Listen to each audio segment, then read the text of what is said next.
We approached David, and I'd seen his results from the previous year, 98, and he'd gone over 120, nearly 121 on his power bike, as it was called then, which was really like a Superstock bike. I'd looked at the bikes, and they were okay, but I knew that we could do something a lot better. And I'd seen how he'd progressed quite rapidly at the TT, seen how safely he was riding around there and how fast he was going, and I thought, this guy's going to be the next star over there. So we had a chat, and he came down here and we went through what we could do, and that's how it all started. And so began the relationship between Dave Jefferies and the V&M racing team. We decided to do the TT fairly late, and there were brand new bikes which we'd never even worked on or never mind raced. So we had to get all those prepared. There was no time for any testing. And we actually went to the Northwest 200 prior to the TT with the bikes still half finished in the van. We finished them off over there, and David promptly run his in round the country lanes round Agadui. I remember it clearly because he come back, it started raining, he was absolutely drenched to the skin because he just had his paddock jacket on. The bike looked like it had been through a ploughed field because they're all like, it's a farming community around there. And we was going down to practice that night. And we cleaned everything up, and David went straight out and put it on pole position.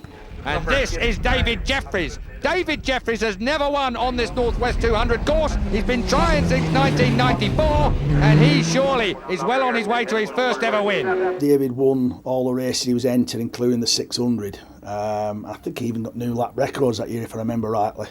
And I remember him saying to his father, I think they were on the phone, and I could remember him saying, I could just hear him saying, "Oh, I could eat my dinner off it down the straights." His father must have said, "How's it handling?"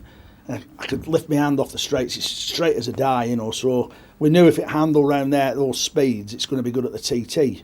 And we also knew that he'd raced a previous model the year before, and he could, he was used to that particular bike anyway. So we just give him the horsepower and a little bit better chassis package, and we knew we could win the TT.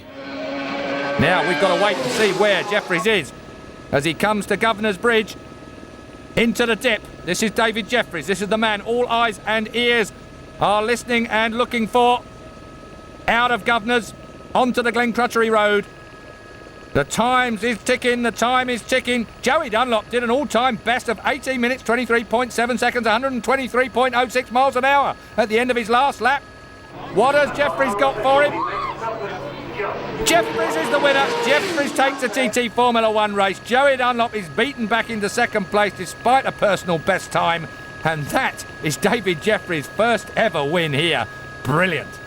Absolutely unbelievable.